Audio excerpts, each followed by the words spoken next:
Star beauty Sai Pallavi heroine గా నటించిన female centric cinema Gargi. Telugu, Tamil, Kannada భాషల్లో విడుదలైన ఈ సినిమాకి గౌతమ్ రామచంద్రన్ దర్శకత్వం వహించారు. తమిళ్లో స్టార్ హీరో సూర్య మరియు తెలుగులో రానా దగ్గుబాటి ఈ సినిమాని సమర్పిస్తున్నారు. ఒక సస్పెన్స్ థ్రిల్లర్ గా ఈ చిత్రం తెరకెక్కింది. టీజర్ మరియు ట్రైలర్ తోని ప్రేక్షకులను బాగా అలరించిన ఈ చిత్రం ఎట్టకేలకు భారీ అంచనాల మధ్య ఇవాళ అనగా జూలై 15, 2022న థియేటర్లలో విడుదలైంది. మరి ఈ సినిమా ఎంతవరకు అంచనాలను చేరుకుందో చూసేద్దామా? గార్గి ఒక స్కూల్ టీచర్గా పనిచేస్తూ ఉంటుంది. హైదరాబాద్లో చాలా మామూలు జీవితం గడుపుతూ ఉంటుంది.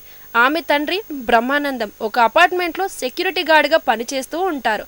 ఒక రోజు రాత్రి ఎంత ఆలస్యం అయినప్పటికీ ఆమె తండ్రి ఇంకా ఇంటికి రాకపోవడంతో గార్గి అతనిని వెతుకుంటూ అపార్ట్మెంట్ వద్దకు వెళ్తుంది. అక్కడే ఆమె తండ్రిని 9 ఏళ్ల బాలికపై అత్యాచారం చేసిన కేసులో అరెస్టు చేశారని తెలుసుకుంటుంది.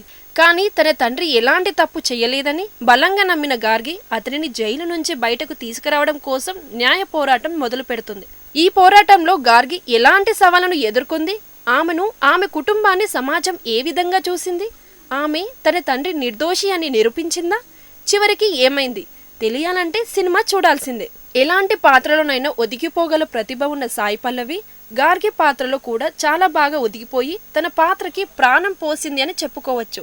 తన పాత్రకి ప్రాధాన్యత కూడా ఎక్కువగా ఉండటంతో సాయి పల్లవి నటన కూడా చాలా బాగా హైలైట్ అయింది. సినిమాకి సాయి పల్లవి నటన ఆయువు పట్టుగా చెప్పుకోవచ్చు. లాయర్ గిరీశం పాత్రలో కాళీ వెంకటేష్ కూడా బాగా నటించారు. కలైమామణి శరవణన్ నటన మనసుకు హత్తుకునే విధంగా ఉంటుంది. జడ్జి పాత్రలో ఒక ట్రాన్స్జెండర్ను తీసుకొని తన నటీనటుల ఎంపికతో దర్శకుడు ప్రేక్షకులను మెప్పించారు. సాయి పల్లవి తండ్రి పాత్రలో ఆర్ఎస్ శివాజీ కూడా బాగానే నటించారు.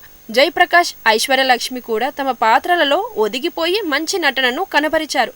మిగతా నటీనటులు కూడా తమ పాత్రల పరిధి మేరకు బాగానే నటించారు.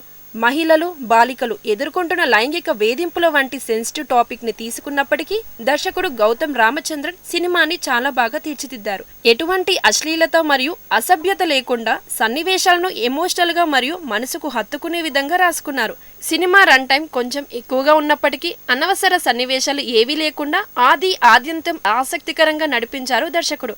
గోవింద్ వసంత సంగీతం ఈ సినిమాకి చాలా బాగా సెట్ అయింది. ముఖ్యంగా తన నేపథ్య సంగీతంతో గోవింద్ వసంత అందరినీ కట్టిపడేశారు అని చెప్పుకోవచ్చు. సినిమాటోగ్రఫీ కూడా చాలా బాగానే అనిపించింది. ఎడిటింగ్ కి కూడా మంచి మార్కులు వేయవచ్చు.